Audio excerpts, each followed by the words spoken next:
आपण तहसील कार्यालय रद्द झालं त्यामागे तुमची मोठी महत्त्वाची भूमिका होती, त्याबद्दल तुम्ही काय सांगता?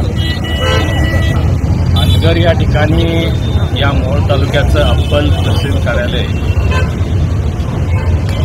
दबावानं आणि दडपणानं इथं नेण्याचं काम झालेलं होतं आणि या मोहोळ तालुक्यातल्या तमाम जनतेनं आणि इथं असणाऱ्या उपस्थित असणाऱ्या सर्व लोकप्रतिनिधी अत्यंत इकराची लढाई आणि झुंज या झुंडशाहीच्या विरोधात दिलेली आहे. अनेक प्रकारे आंदोलनं, अनेक प्रकारे मोर्चे, उपोषण, विविध मार्गाने या कोल्हापूर या मोहोळ तालुक्यातील सर्व नागरिकांनी त्याला विरोध केला.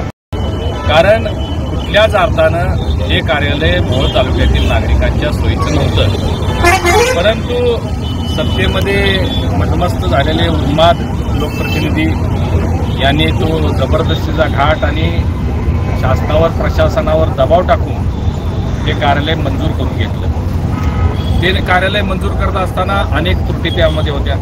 कुठल्याही प्रक्रिया ज्या असतात किंवा त्याच्या ज्या फॉर्मॅलिटीज असतात त्या पूर्ण न करता हे कार्यालय तिथं नेण्याचं काम झालेलं होतं आणि म्हणून ज्या पद्धतीनं लोकप्रतिनिधींनी आणि नागरिकांनी इथं आंदोलन केलं त्याला न्यायालयीन सुद्धा लढाई केली गेली पाहिजे ही भूमिका माझी होती. या इथं असणाऱ्या सर्व नेते मंडळींनी मुंबई या ठिकाणी जे रीट दाखल केलं त्यामध्ये आपले महत्त्वाचे सगळे इनपुट्स दिले, महत्त्वाची कागदपत्र दिली.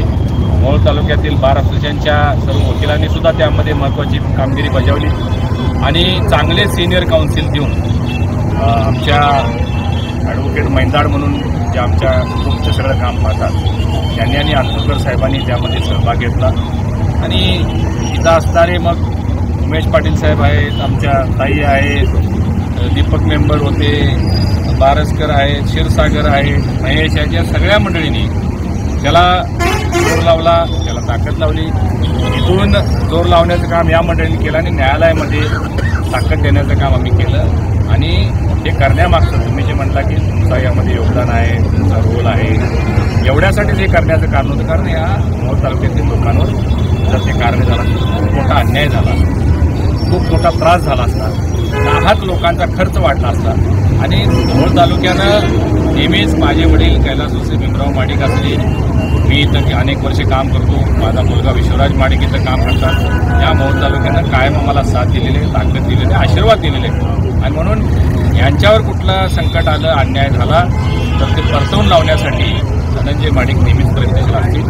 ते काम मी यावेळी केले. इथून पुढे जर असं जर गोष्टी होणाऱ्या गोष्टीमध्ये करणारे असतील त्यामुळे तुम्ही असंच पाठीशी राहले नाही, इथून पुढं अशा अन्यायकारक गोष्टी होणारच नाही. मी सांगितल्याप्रमाणे चुकीच्या हातामध्ये सत्ता गेली की काय होतं त्याचं एक उदाहरण आपल्याला पाहायला मिळालं आणि त्याची प्रचिती त्यांना या निवडणुकीनंतर आली. खरं म्हणजे जे आमदार होते, माजी आमदार, त्यांनी कामं चांगली केली होती. परंतु या एका कारणामुळं मोहोळ तालुक्यातल्या लोकांनी त्यांना विरोध केला.